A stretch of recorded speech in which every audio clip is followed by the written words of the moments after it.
Bom dia, pessoal. Espero que todos estejam muito bem. Para quem não me conhece, eu sou Day Oliveira, diretora de produto na MV. E primeiro eu gostaria de agradecer a essas pessoas que estão aqui comigo hoje, né? Três grandes nomes na área que vão assim abrilhantar cada vez mais a nossa mesa com as suas com as suas ideias, com os seus direcionamentos. E também agradecer a quem está nos assistindo de casa nesse webinar, que hoje é o primeiro do dia, cujo tema nós temos aí no prontuário eletrônico, desafios e possibilidades no apoio diagnóstico à segurança do paciente, um tema extremamente importante.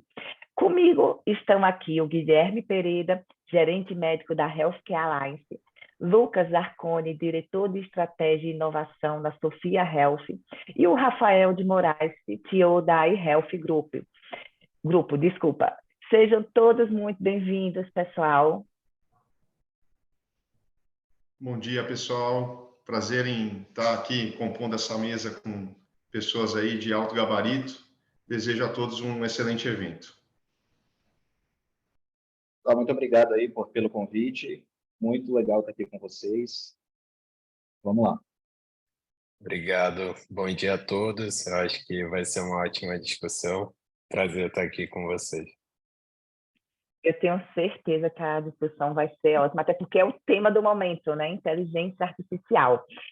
Antes da gente começar, eu gostaria de avisar para todo mundo que o nosso chat está aberto para perguntas, tá? Então, vocês fiquem à vontade para enviar questionamentos, opiniões, sugestões, críticas, elogios que sempre são muito bem-vindos. E, ao final, nós vamos responder cada um de vocês com todas as dúvidas que vocês tiverem. Então, esse time aqui de especialistas está pronto para responder tudo que vocês precisam. E para nós iniciarmos, né, estamos, como falei, está bem alto esse tema de inteligência artificial. Estamos vivendo uma era bastante transformadora na medicina, com avanços tecnológicos cada vez mais impactantes. A transformação digital, de fato, chegou neste momento. E a inteligência artificial, ela vem desempenhando um papel fundamental no prontuário eletrônico, no nosso queridinho, trazendo novas perspectivas e soluções para melhorar a segurança do paciente e otimizar o processo diagnóstico. Afinal, tudo que fazemos ao longo da nossa jornada clínica assistencial é em prol da segurança do paciente. Então, hoje, nós vamos explorar juntos as oportunidades e desafios dessa abordagem inovadora. E, para começar, eu gostaria de abrir uma pergunta para os nossos especialistas aqui, que, de acordo com a sua experiência, cada um numa área, cada um tem um viés focado numa especialidade. Eu gostaria de saber, de acordo com a experiência de vocês, o que é que vocês enxergam como o maior desafio na implementação da inteligência artificial no prontuário eletrônico? Bom, eu vou iniciar aqui na minha visão como médico, Day. Eu atuei 8 anos como médico de pronto-socorro, em diferentes pronto-socorros de São Paulo, desde baixa complexidade até alta complexidade. E eu me lembro que, dentro de um contexto de pronto-socorro, tinha muitas atividades que a gente fazia que eram extremamente repetitivas. Então, pensando aqui num contexto de inteligência artificial, né, tendo feito uma especialização voltada para a gestão hospitalar, sistemas de saúde, minha cabeça de assistencial vai um pouco mais para essa parte de coordenação de processos. E eu acho que quando a gente fala no desafio de implementar algo desse tipo, é você descer. Às vezes, que o gestor que tem essa função, né, de olhar para isso, ele descer para o operacional, conversar com o operacional, ver os processos, que inclusive você tem aí uma área inteira que faz isso dentro do MV, a PEP Connect, né? É você entender justamente o desafio dos processos operacionais e colocar a inteligência artificial dentro desse contexto. Lembrando que a inteligência artificial é um modelo de linguagem. Então, essa comunicação ela precisa estar muito bem desenhada, e os processos precisam estar muito bem desenhados, e muitas vezes ele não está. Então, o prontuário eletrônico, uma instituição que realmente tem um prontuário eletrônico, que coloca o seu prontuário eletrônico de uma maneira madura, já tem uma série de processos desenhados, e eu acho que é em cima desses processos que a inteligência artificial teria que somar, né? Como a gente vem pensando aqui, né, em conjunto, a inteligência artificial embutida nisso, seria talvez para facilitar uma triagem, traçando um perfil epidemiológico desse paciente, né, direcionando isso para talvez alertas, né, ou hipóteses diagnósticas que possam ter naquele caso não somente uma dedução que o médico ficava muito a cargo do médico, mas para toda a equipe, né, uma inteligência artificial que consiga coletar esses dados, né, e já responder, olha, esse perfil de paciente tem essas possíveis hipóteses diagnósticas e todos ficarem atentos àquilo. Eu acho que é uma boa utilização da inteligência artificial. E o desafio para você chegar a isso é você justamente beber de dados estruturados. Que a gente tem dados estruturados como a CID, mas a gente não tem dados estruturados como a anamnese, ou a geração da hipótese diagnóstica. Então, eu acho que nosso modelo de linguagem ainda vai carecer de certas informações que tornariam ele mais assertivo. E aí, pensando nesse viés, a gente teria que ter uma crítica em relação à responsabilidade de fazer um algoritmo como esse. Uma curadoria seria muito importante, porque se você vai disponibilizar isso para o mercado, você precisa ter uma segurança de que aquilo está sendo seguro para o paciente, né? Que você está promovendo a segurança do paciente. Então, criar ambientes de teste controlados e validar uma solução como essa é muito importante, principalmente para a área da saúde. E eu acho que o nosso prontuário, nós como prontuário eletrônico, nós como equipe de saúde, nós temos que carregar essa responsabilidade até que venha um órgão terceiro, né, e chancele esse tipo de algoritmo. Mas fica aí um panorama geral e vou passar a palavra para meus colegas também. Antes deles falarem, só queria pontuar algo que você falou, que é justamente isso. Eu acho que esse processo de curadoria é onde está o X da questão, né? A gente ter uma espécie de filtro, né? Porque se não tem os dados estruturados, se não tem... cada pessoa escreve de uma forma diferente. Então, às vezes, a interpretação leva a caminhos completamente diferentes e, no final, quem vai sofrer vai ser o paciente. E nós estamos falando de segurança. O objetivo geral de qualquer tecnologia é garantir a segurança na assistência, no cuidado prestado ao paciente. Então, só para pontuar, assim, eu achei perfeita essa tua colocação, justamente porque é olhar o lado do paciente. Então, não é só utilizar a ferramenta, né? Mas a gente ter o viés, a gente ter a visão do que precisa realmente estar dando diretamente, ter aquele filtro, já que tudo não está estruturado, para a gente garantir, de fato, a segurança. Mas vou deixar os demais falarem. Deixa eu falar, então, um pouco aqui, fazer um comentário em relação ao que o Dr. Guilherme disse. Muito interessante essa questão dos processos e do entendimento, né, de todas as coisas que precisam ser feitas para a implementação de um algoritmo como esse, ou então de alguma estratégia de inteligência artificial. A minha formação original é em ciência da computação, então eu sou de computação, né? Então a minha visão ela está pautada na questão da parte técnica. E em termos de desafio, eu acho que o que a gente percebe aqui... Bom, nós temos dois cenários, na verdade, né? Um antes do ChatGPT e um agora, né? Antes do ChatGPT, o desafio principal era fazer com que, ou então apresentar às pessoas as possibilidades. O Dr. Guilherme falou muito bem a respeito de processos, a respeito de pontos onde, como as pessoas estão falando agora, de AI touch point, né? Pontos onde a IA pode ser acoplada em algum processo e contribuir com aquele processo. Esse era um desafio, de apresentar esses AI touch points para as pessoas e elas entenderem de que dava para fazer aquilo com IA de maneira segura e competente. Depois do ChatGPT, que veio trazer uma luz, né, de uma maneira muito mais otimizada do que de fato dá para fazer com IA, né? As pessoas tiveram acesso a um ambiente que é um modelo de linguagem, como bem disse o Dr. Guilherme, que faz um monte de coisa legal, né? Você pergunta coisas, ele responde, ele consegue entender coisas. Isso é um modelo de linguagem, é isso que a inteligência artificial faz. ela entende e automatiza tarefas. Então, agora, o nosso desafio enquanto TI, enquanto profissionais de computação, é implementar essas coisas de maneira segura, de maneira com que as pessoas tenham confiança de que aqueles dados que estão sendo extraídos ou estruturados, né? Quando a gente diz estruturar o dado, significa que em um momento ele estava em uma forma bruta, como texto, e a gente conseguiu extrair dados dali de maneira consistente ou estruturada, né? Nome de doenças, enfim, diagnósticos, etc. Só que de fazer isso de uma maneira consistente, fazer isso de uma maneira segura, correta, e apresentar essas informações ao corpo clínico, né? A questão é, qual o grande ganho de tudo isso? É que você consegue fazer agora, transformar a nota clínica, que antes era um instrumento médico-paciente, né? O médico escrevia, o médico fazia aquele contato, para um instrumento de gestão. Porque quando você coloca um instrumento automatizado, você não lê mais uma ou outra nota e faz, você lê todas. Milhões e milhões de notas do prontuário em pouco tempo.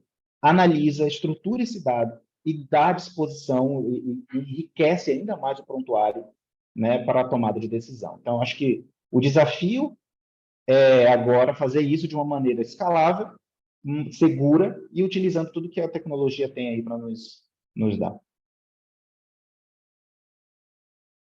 Maravilha. Bom, eu acho que o Dr. Guilherme e o Rafael gabaritaram aí, eu não falaria nada diferente deles. Mas é legal que nós temos formações um pouco complementares, né? Então, o Dr. Guilherme é médico, o Rafael é de tecnologia, eu, apesar de atuar, né, no setor de tecnologia, eu tenho uma formação de negócios, né? Então, eu estou aqui dando olhar de construção de negócio utilizando inteligência artificial, aplicado no prontuário eletrônico. Acho que o primeiro, quando a gente fala de inteligência artificial, na área da saúde, que a gente vê um potencial gigantesco de organizar um volume enorme de informações que não está estruturado e não está, muitas das vezes, conectado, né? Que elas... E acho que isso que a AI pode trazer no prontuário eletrônico. E apesar da gente estar falando de tecnologia, uma tecnologia super revolucionária, né, trazendo um outro ponto de vista que é totalmente alinhado com o que já foi falado, a gente tem entendido que um dos principais desafios, se fosse falar o principal desafio, é a interação AI e ser humano, né? Porque e isso por causa do estágio que a gente está ainda em relação à AI, né? A gente está no estágio de construção, estágio de exploração, né? Óbvio que foi aberta uma avenida gigantesca agora de aplicação, né? De uso da AI com esses modelos gigantes. Só que essa interação do ser humano com a AI ela é fundamental. E aí, desde o seu desenvolvimento, então as pessoas responsáveis por desenvolver esses modelos de AI, elas precisam atentar para as questões éticas, transparência do modelo, segurança do modelo, né? Não são padrões que já estão pré-definidos há séculos, são padrões que estão sendo construídos hoje. Quando a gente vai para a implementação num prontuário eletrônico, né, acho que eu sei que instituições como a MV atentam bastante para a segurança, né, da forma que esses esses modelos estão sendo implementados, né, para garantir que vai haver um acompanhamento dos resultados que eles estão sendo apresentados. E por último, quem vai usar, né? Acho que primeiro tem que haver alguma predisposição para usar, né? Que a gente sabe que é natural, uma inovação como essa traz resistência. E se há predisposição, principalmente no setor da saúde, que os profissionais usem de forma bem organizada e consciente, né? Acho que em outros setores pode ser um pouco diferente, mas no setor da saúde, uma coisa que a gente, hoje em dia, tem bastante clareza, que a AI ela não vai substituir o profissional de saúde. A ideia não é essa.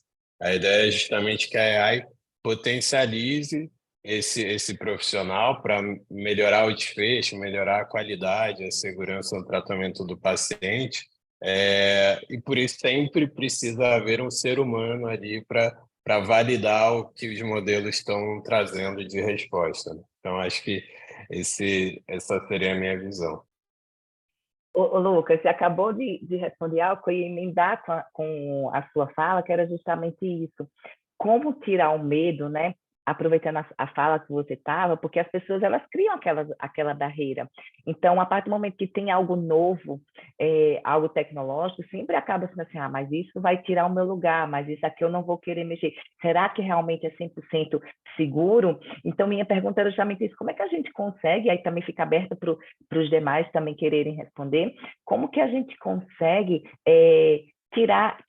quebrar essa barreira dos usuários, porque não adianta nós termos uma tecnologia que tenha toda a parte estruturada, toda a parte de processos, como o Rafael e como o Guilherme falaram, mas o usuário criar aquela barreira. Então, a gente vai ter uma tecnologia em desuso, não vai acabar sendo utilizada da melhor forma, né? Às vezes a gente tem uma Ferrari e a gente usa como um Fusca. Então, como é que a gente consegue quebrar essa barreira do usuário para que ele enxergue a importância realmente do uso dessa nova tecnologia e não fique com aquele medo, tá me substituindo?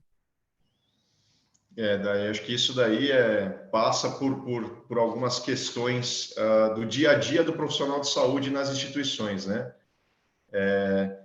Do momento ali que às vezes você faz algum processo que é redundante, se vem alguma tecnologia que te salva nesse sentido, e aí o Sofia tem um case de sucesso nesse sentido de reconhecimento de voz, né? Ali, por exemplo, para os técnicos de enfermagem registrarem uma série de sinais vitais, esse fica como um exemplo de como aquela tecnologia está melhorando, né? Então, aquilo, eu já adoto aquilo porque uma tarefa que eu gastava 15 minutos para fazer, eu vou fazer essa rapidez, essa automação, eu acho que é o caminho, né? Por isso que quando a gente fala de processos, estudar, talvez com isso em termos multidisciplinares, aproveitando a formação complementar de todo mundo aqui, né? Você ter um gestor de projetos que vai sentar cada qual no seu quadrado e vai falar assim, pessoal, como é que a gente otimiza isso aqui com inteligência artificial?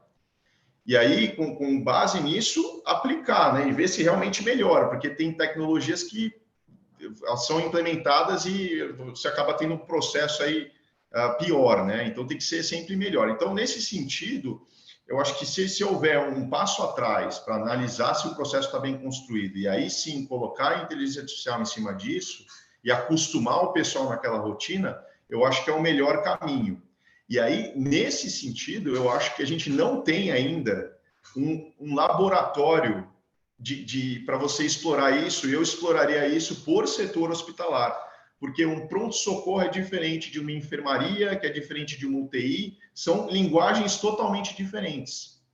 Então, se você tivesse um laboratório para explorar a inteligência artificial implementada em cada um desses setores, com os diferentes profissionais que estão lá, as chances daquele profissional aderir, né, com os valores que você vai criar, são muito grandes. Ainda assim, você sabe muito bem que cada hospital é um hospital. Então, acho que ainda assim precisaria desse ajuste fino, essa calibração por cliente. Mas eu acho que esse seria o caminho aí para a gente quebrar um pouco esse gelo aí e utilizar a inteligência artificial, o pessoal entender que aquilo não vai substituir, que vai agregar. Legal, Perfeito. Rafael. Pode falar, Lucas. Pode falar. Ou Beleza. Rafael. Então, Rafael, quer seguir? Podemos seguir a ordem, sem problema. Tá. Não, bom, eu acho que oportunidades surgem quando novas tecnologias são inseridas no processo. Esses dias eu estava tendo uma conversa com uma enfermeira e nós estávamos apresentando para ela uma solução e ela falou, nossa, isso vai ajudar muito aqui, porque às vezes eu fico muito tempo fazendo trabalho repetitivo quando eu poderia estar fazendo outra coisa. E isso é muito legal, porque é para isso que a tecnologia existe, né? Para otimizar os processos e não substituir. Nós, seres humanos, temos uma capacidade cognitiva em que ainda não conseguiram encontrar um limite. Ainda não teve alguém que lançou um paper e falou, está aqui o limite. Não tem esse limite. Então, nós temos que utilizar mais essa nossa capacidade e deixar as tarefas repetitivas para a máquina fazer, né? Então, eu acho que esse é o grande ponto. Maravilha. Bom que eu fico por último e vou aproveitando aqui do Guilherme e do Rafael. Bom, eu dividiria em dois grandes grupos, né? Eu acho que tem um primeiro que é exatamente quebrar esse gelo, como o doutor Guilherme trouxe, quebrar essa inércia, e acho que para aí precisa falar, não, a AI não vai substituir você. Pode usar sem medo, pode alimentar ela e ela vai contribuir para você. A gente sente que tem um pouco disso. Eu sempre fiz dessa forma, assim funciona, né? Mas a verdade é que às vezes ele pode estar levando uma hora a mais para fazer uma atividade do que ele poderia levar.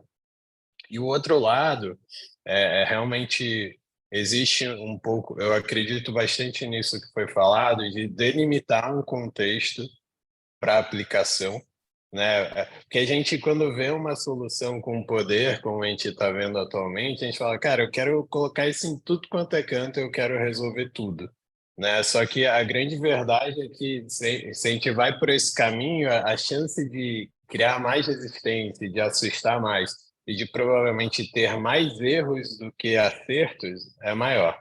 Então, e a gente sabe que por mais que pareça super inteligente, quando a gente fala do setor da saúde, a gente tem grandes mundos em cada especialidade. A gente fala de pediatria, a gente fala de radiologia, de oncologia. Cada uma tem um grupo de conhecimento, um grupo de termos que não são todos modelos que estão preparados, né, para atuar. Então, acho que delimitar esse contexto, testar, mostrar o resultado claro. Eu acho que o que a gente enxerga que traz um grande ganho e uma grande adesão é quando você vê o resultado e fala, caramba, realmente eu ganho muito tempo fazendo isso, ou realmente eu teria que ler uma hora de documentação para poder chegar nessa conclusão. E acho que tem uma questão de cultura que a gente repara também, principalmente nesse momento de implementação, de deixar claro que a AI não é perfeita, né? Porque toda vez que a gente fala de robô, de AI, a gente fala, vai ser 100%. E aí, se erra uma vez, você fala, isso aqui não presta, né? E a gente já viu isso acontecer, né? Porque é natural. A AI, na verdade, ela muitas vezes traz uma taxa de acerto maior do que um ser humano, só que ela vai precisar ser treinada, vai precisar ser orientada. Então tem que haver até um pouco de paciência do ser humano de falar, pô, deixa eu treinar isso aqui para ficar melhor. E não no primeiro erro já falar, isso não resolve o meu problema e vai me dar mais trabalho, né? Então acho que tem um pouco disso. Não é imediatismo, né? Não é chegou, fez e funcionou.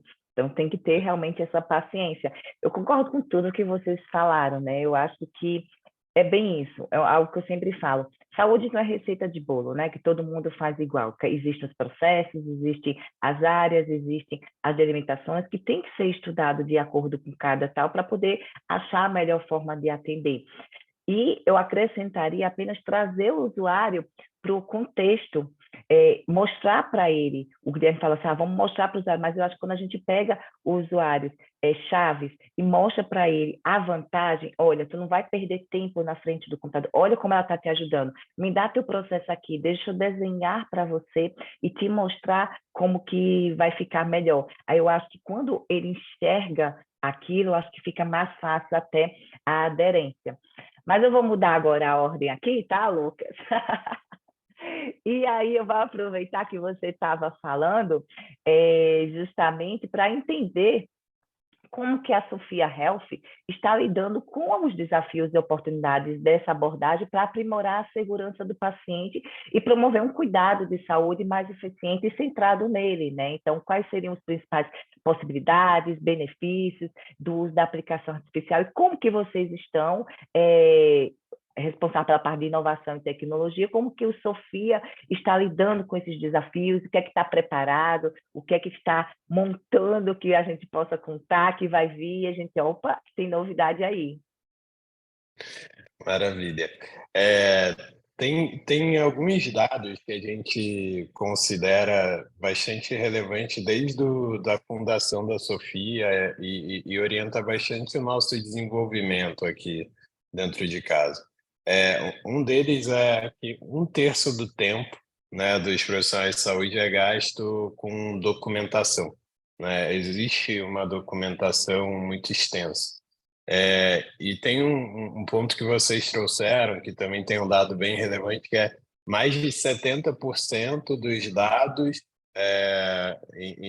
na saúde, né, são não estruturados, né? Então, e aí isso gera uma consequência de uma elevada taxa de burnout para os profissionais de saúde, e muitas delas, boa parte dessa taxa de burnout é explicada não pela relação com o paciente necessariamente, mas por outras atividades, e, e afeta também a qualidade clínica, né? Tem uma outra estatística que também te sempre lembra, que é de 10% dos pacientes em países desenvolvidos sofrem algum efeito adverso, dos mais diversos níveis, quando tratados em hospitais, né? Então, você tem uma sobrecarga dos profissionais que, no fim, acaba afetando a qualidade clínica. Então, e aí na Sofia, o que a gente entende que a gente pode contribuir, né? A gente acredita que a gente pode contribuir para a eficiência desses processos e gestão dessas informações, tanto do lado administrativo, tanto do lado clínico, né? E aí a gente tem duas vertentes, né, de soluções. Uma delas é muito alinhada com o input de informação, então a geração desse dado, né? Como que a gente pode fazer que esses profissionais dediquem menos tempo, né, no input de informação e dediquem mais tempo ao cuidado do paciente, ao olho no olho, né, que acho que os profissionais de saúde falam bastante. Aí nessa linha, então, tanto como o doutor Guilherme trouxe, um profissional de enfermagem fazendo uma anotação clínica, a gente já tem aplicações, por exemplo, para descrição cirúrgica, né? Então, um cirurgião, depois da cirurgia, ele poder descrever, né, o seu processo, ou, eventualmente, um paciente, um médico, né, numa consulta, e essa consulta ser transcrita e estruturada, né, posteriormente. Então, e a gente já tem aplicações nessa linha, a gente tem caminhado para modelos multimodais, que a gente chama, então a gente já tem voz em utilização, mas a gente acredita que a imagem também, você extrair informações de imagem, não necessariamente radiológica, né, de imagem de um exame, mas imagem de texto, né, de documentação. E a gente tem já encontrado ganhos de até 50% em comparação com a digitação, né? Então, o ser humano fala muito mais rápido que ele digita, isso a gente já testou.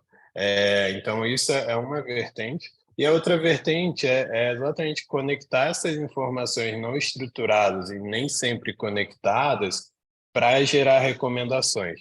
E aí, acho que, dando spoiler, né, como você disse, a gente já tem algumas soluções sendo desenvolvidas, por exemplo, para alergia, né? A gente sabe que isso é uma questão importante, né?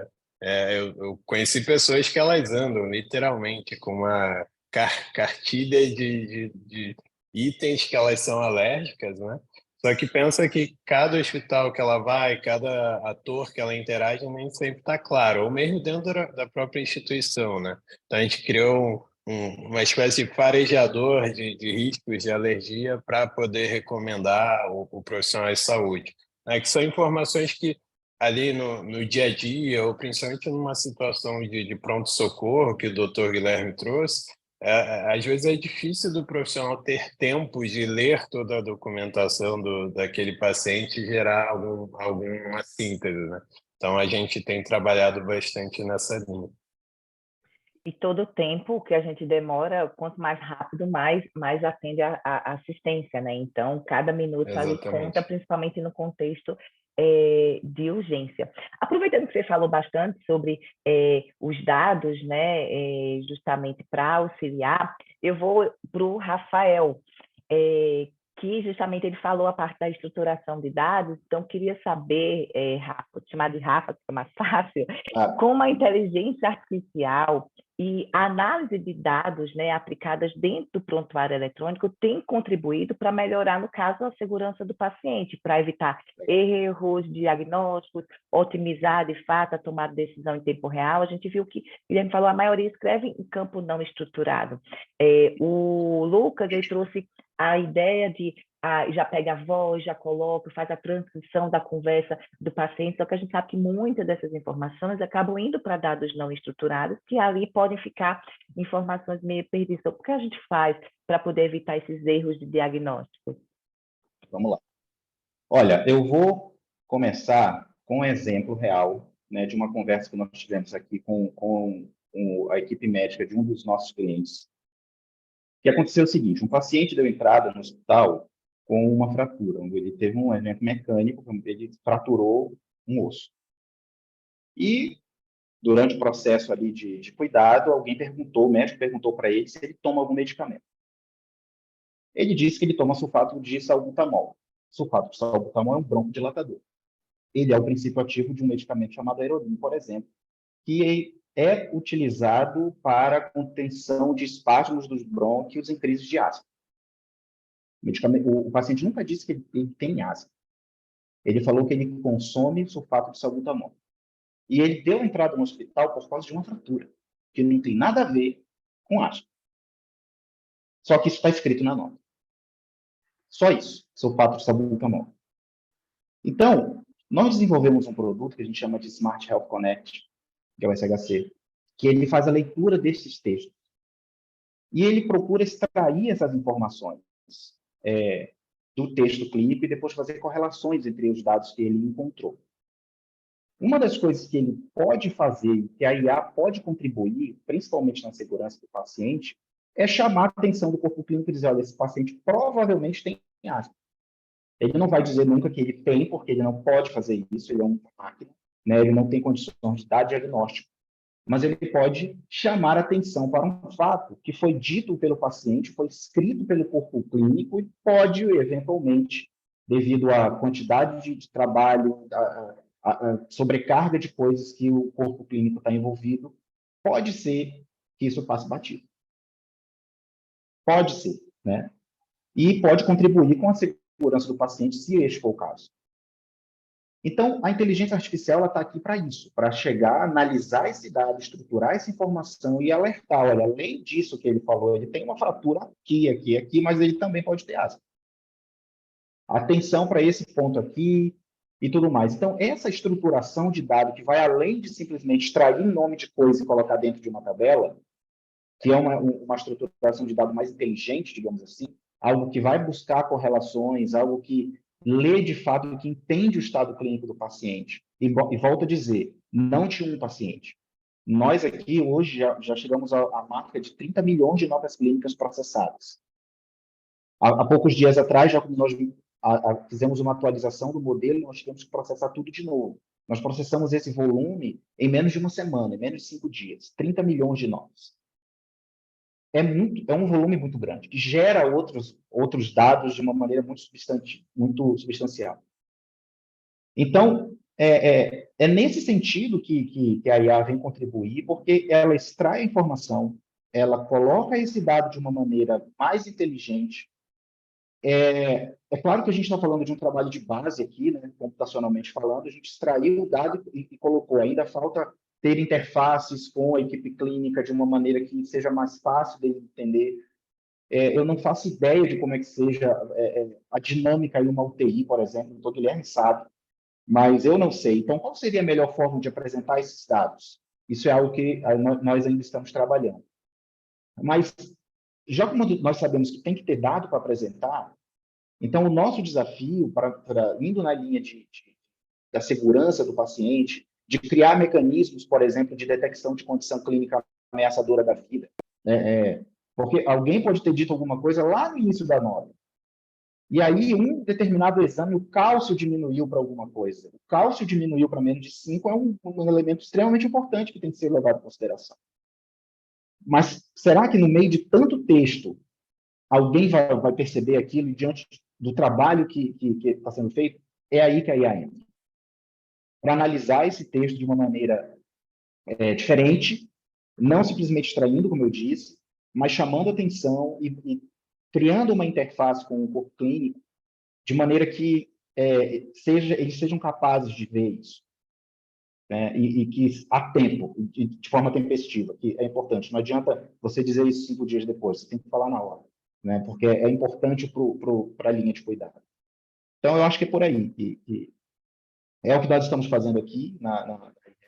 Nossa intenção é criar esse ambiente de base e prover para o hospital, enfim, para os prontuários, mecanismos para a tomada de decisão. Não é só pegar o dado não estruturado e transformá-lo em estruturado, né? É ter a inteligência de saber que aquele dado estruturado, ele é importante no momento certo e ser apresentado para o usuário no momento adequado. Não adianta apresentar depois que já passou tudo. Então, esse eu acho que é o grande diferencial, o X da questão. Muito, muito, muito legal mesmo. Eu vou voltar agora para o Guilherme. Pessoal, só lembrando que o chat está à disposição, tá? Então, vocês podem escrever e fazer as perguntas. E no final, nós vamos estar respondendo tudo. E ainda, a gente passou pelo processo do Sofia, que está trazendo a parte de inteligência artificial, a parte do iHealth Group, muito top, as duas soluções. E eu vou trazer para o Guilherme como que tu enxerga, Guilherme, esses desafios em relação à adoção da inteligência artificial no prontuário, como é que eles podem ser superados para garantir uma implementação bem-sucedida e eficaz dessa tecnologia na prática clínica, principalmente mantendo a parte ética, né, e a qualidade do atendimento ao paciente? Dai, perfeito. Acho que olha, muito legal a fala dos colegas, né? Eu estava pensando aqui e eu vou enfatizar 4 pontos que eu tenho notado na nossa conversa de valor da inteligência artificial, quando bem colocada. Eu acho que uma inteligência artificial bem colocada, ela vai promover, né, a automatização, ela vai promover o lembrar, né? A gente não vai esquecer de algumas determinadas coisas da nossa rotina. Ela vai organizar e ela vai alertar. Talvez sejam as 4 grandes promoções aí em termos de valor que uma inteligência artificial traga. Em cima do que você está colocando de ética médica, eu posso colocar o código de ética médica, tá? Que preserva ali que o Conselho Federal de Medicina escreveu no Código de Ética Médica, é praticamente uma autonomia do profissional, né? Ele resguarda ali o ato médico e o Código de Ética Médica resguarda o paciente e resguarda o vínculo entre o médico e o paciente e as informações. Então, quando a gente fala em inteligência artificial, né, e o desafio de implementar e a ética, né, você preservar a ética nisso, então você tem que, de alguma forma, entender como é que se dá essa interação entre o médico e o paciente e preservar isso com o intermédio de uma inteligência artificial, que está, de alguma forma, bebendo dados estruturados, né, ou não estruturados, que são estruturados e passados para esse cérebro artificial. Ele tem que ter algumas regras para preservar o que é o vínculo entre o médico e o paciente, resguardando essas informações. Então, veja, a gente tem alguns limites, né? Quando a gente fala de ética médica, a gente começa a colocar limites nesse algoritmo, né? Ele não deveria ser um algoritmo totalmente livre. A ética, ela traz alguns pré-requisitos para a gente desenhar isso de uma maneira responsável. E quando você coloca para a pergunta, né, direcionada também para a garantia da qualidade do atendimento, qualidade também tem uma série de limites, né, que a gente estabelece. Eu sou um auditor de qualidade treinado pela ISO 9001. né? A ISO 9001 é um sistema internacional que garante alguns requisitos para você montar um sistema de gestão de qualidade. Então, você tem lá uma série de normas que você teria que seguir para que você tenha realmente a qualidade. Ou seja, aquele sistema ele tem que ser passível de uma auditoria externa, inclusive, para validar o que está sendo montado. Tem que ter alguma coisa em relação à melhoria contínua, ou uma reavaliação. Então, veja, quando você coloca essas duas perguntas aí, uma em termos de ética e outra em termos de qualidade, falando de inteligência artificial, a gente começa a limitar um pouco e trazer para uma realidade, em termos de legislação e responsabilidade, o que provavelmente será a inteligência artificial em determinadas áreas, né? Eu não acho que isso aqui a gente está falando de saúde, né? Eu acho que vai ser aplicado a muitas outras áreas. A gente vai ter órgãos reguladores de inteligências artificiais e deve ser assim. Eu acho que se a gente deixar livre demais, a gente pode não atender ou ferir alguma ética, ou não atender ou ferir ou deixar de atender a qualidade. Por mais que acho que os 4 valores sempre vão estar de alguma forma sendo perseguidos, né? A automatização, essa questão de lembrar os profissionais que estão mexendo com a inteligência artificial, organizar e alertar, esses limites de quem está montando o algoritmo, e no futuro a gente vai ter provavelmente um órgão internacional e nacional que vai validar esse. Eu imagino, hoje a gente tem a Anvisa, né, que faz alguns controles em cima de software. Você quer um software na área da saúde, a Anvisa tem controlado, talvez a própria Anvisa ou algum braço do Ministério da Saúde deve ter um comitê que vai avaliar algo nesse sentido. E aí vai ter lá, olha, esse algoritmo ele tem requisitos de qualidade para preservar o atendimento, por exemplo, se está inserido em algum contexto de prontuário? Sim, não. E aí eles passam, eles dão uma aprovação ou não, dão um selo ou não. É ético, está preservando o código de ética médica, está preservando os preceitos de ética médica.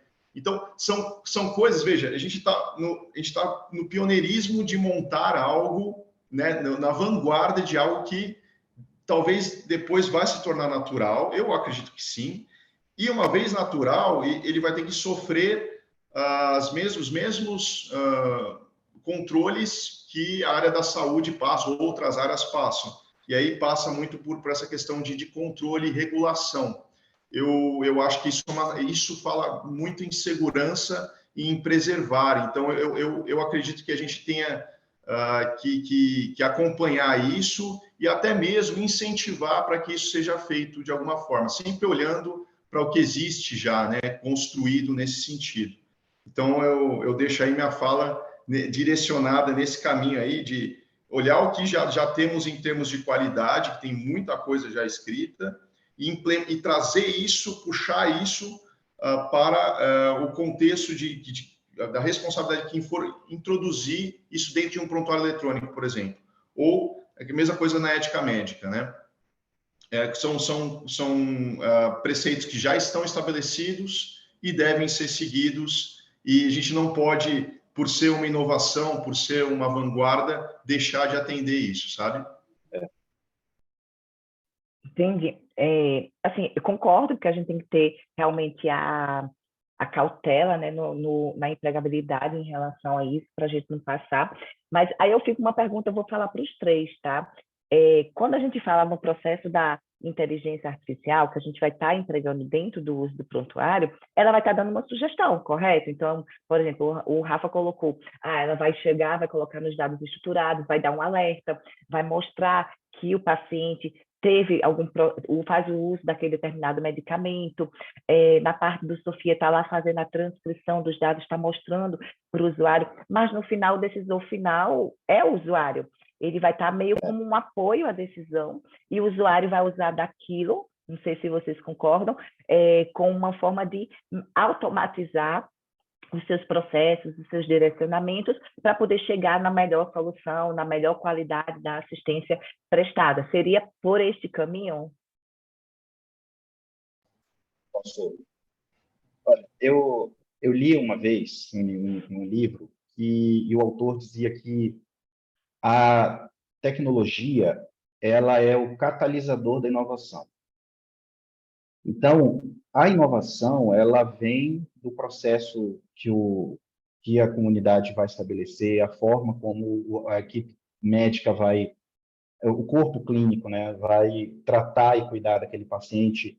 Eles estão constantemente trazendo coisas novas para o cuidado. Nós de TIs temos que apoiar. Essa é a nossa função.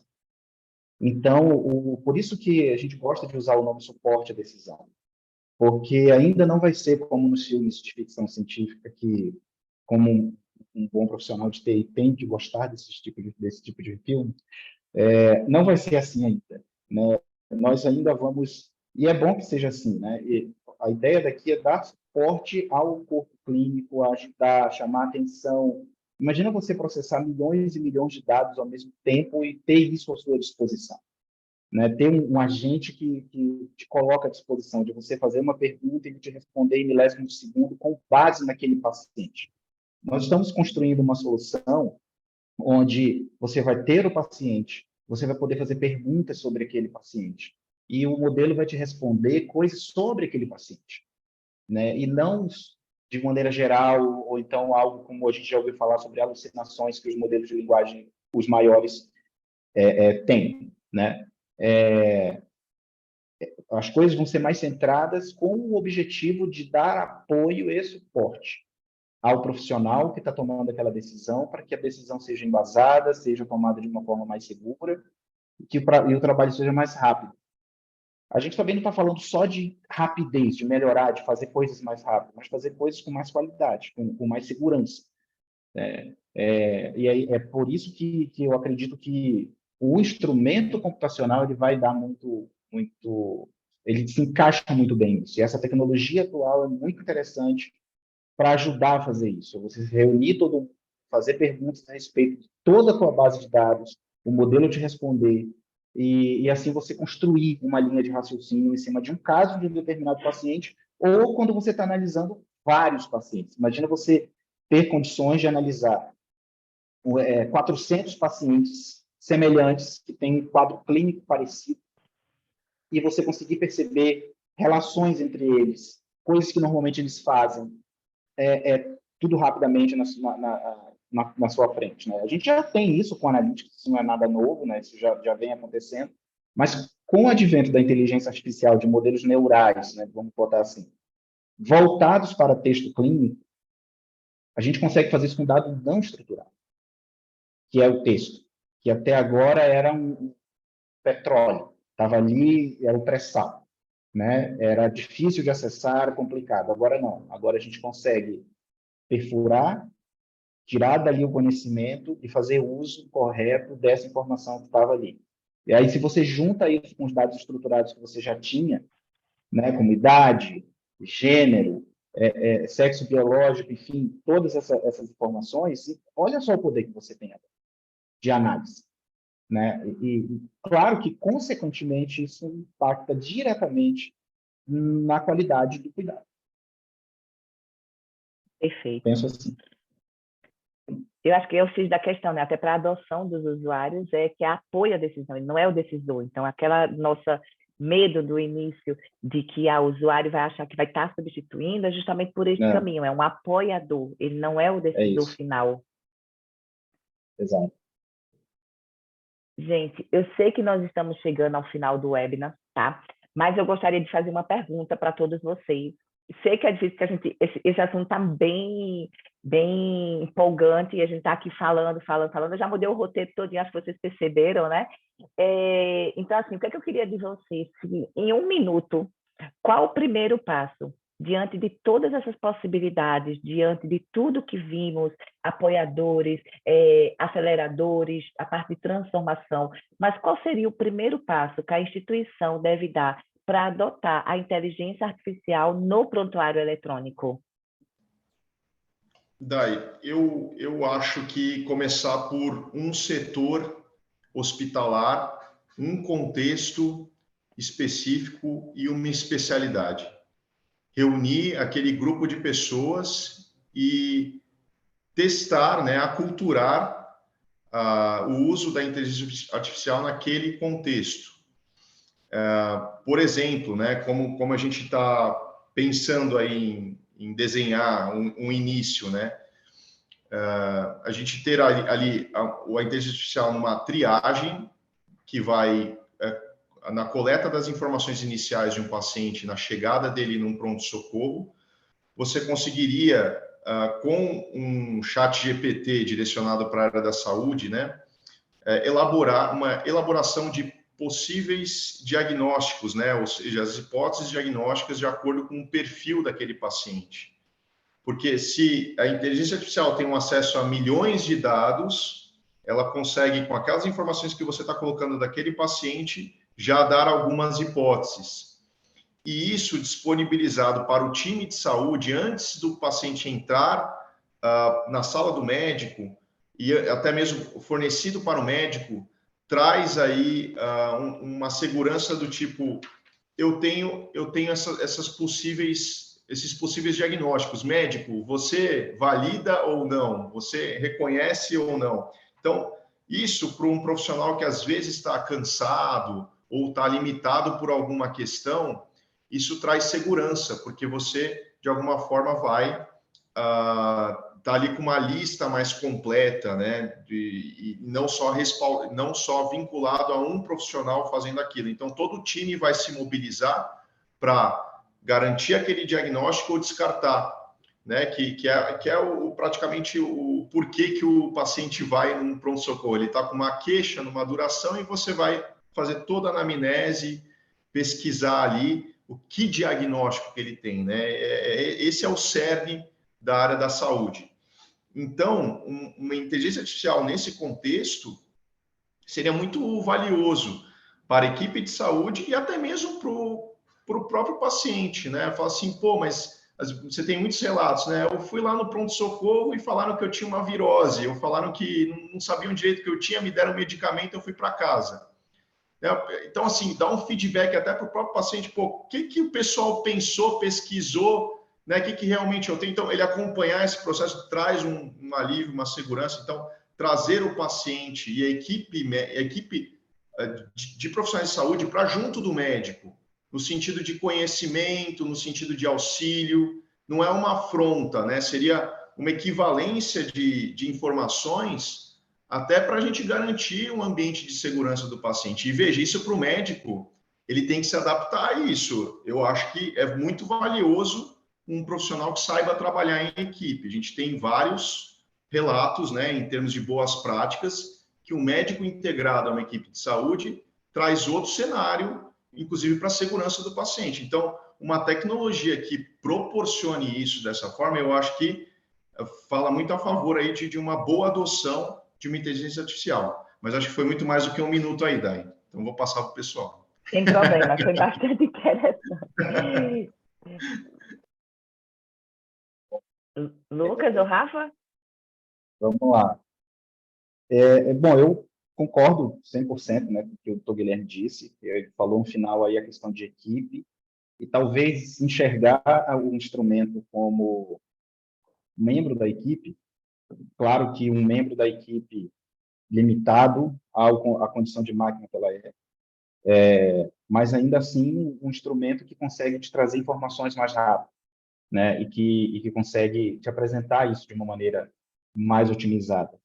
Eu acho que fazendo dessa forma e começando, de fato, em um ambiente mais controlado, em um ambiente onde você conhece melhor as variáveis, onde essas variáveis não são tão dinâmicas, elas são controladas, como eu disse. E se o modelo começar a te ajudar de uma maneira que você espera que ele faça, aí você vai adquirindo confiança, você vai expandir, e assim ele vai tendo o seu espaço. A grande questão nós estamos vivendo hoje uma época com um instrumento que não dá para ser desinventado. Ele está aí.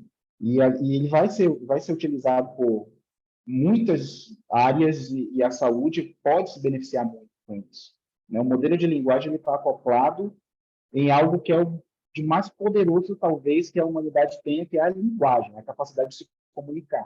E agora nós temos um instrumento que está integrado à linguagem.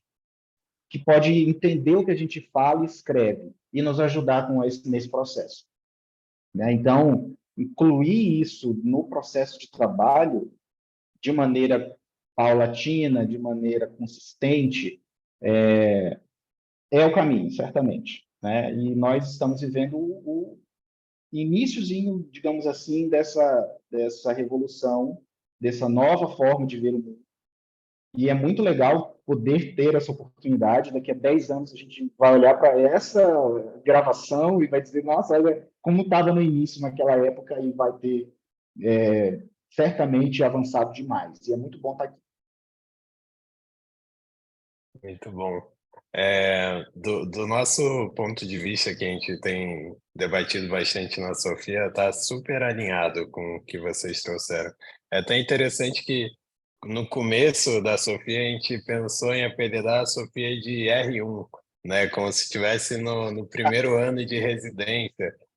Muito nessa linha, né? De entender a Sofia ou qualquer outra solução como membro da equipe, e entender que é um membro da equipe que vai aprender e precisa ser treinado e que precisa iniciar em contextos delimitados, né? Então, a Sofia, no seu processo de transcrição, ela tem que ser ensinada quais são os termos usados pelos profissionais de enfermagem, né? Então, ela teria ali os primeiros meses ali, a sua residência com os profissionais de enfermagem. Então faz super sentido, estou super alinhado e acho que um ponto que eu complementaria é ter parceiros, né, que tenham uma visão, né, organizada e estruturada, assim como eu sei que a MV está fazendo, né, até pela iniciativa desse webinar e pelas iniciativas que eu tenho acompanhado, um parceiro que olhe para isso também de forma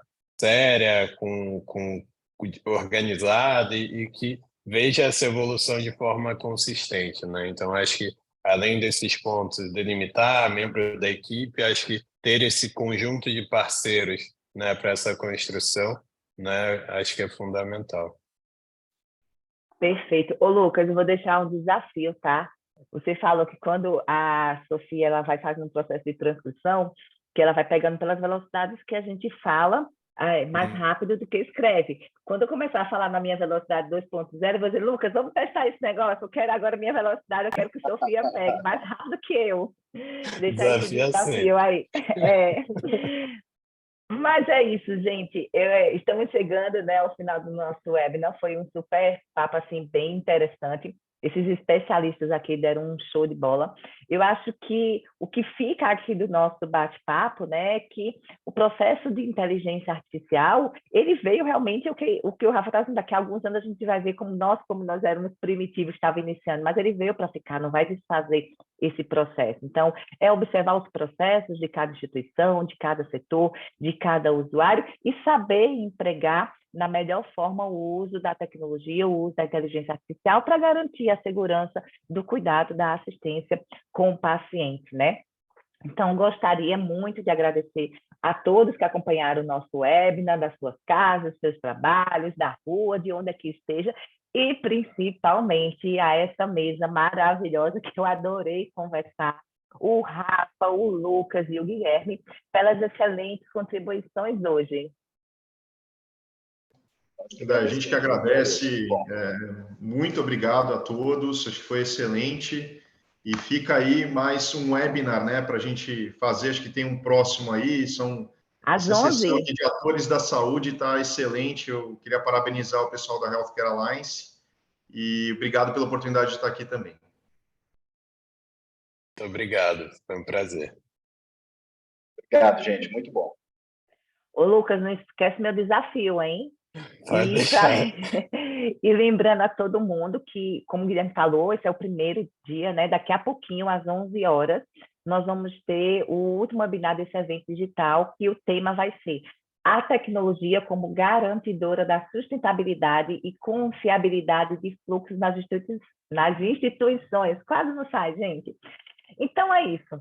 Tenham um bom dia. Muito obrigada pela presença.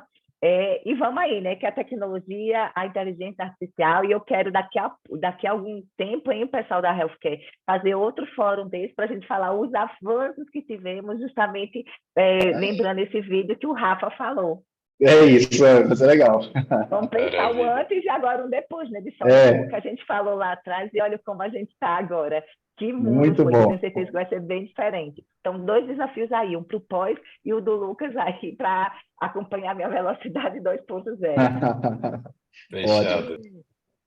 Beijo, gente. Obrigado. Até a próxima, se Deus Tchau, quiser. tchau. Tchau, tchau, gente.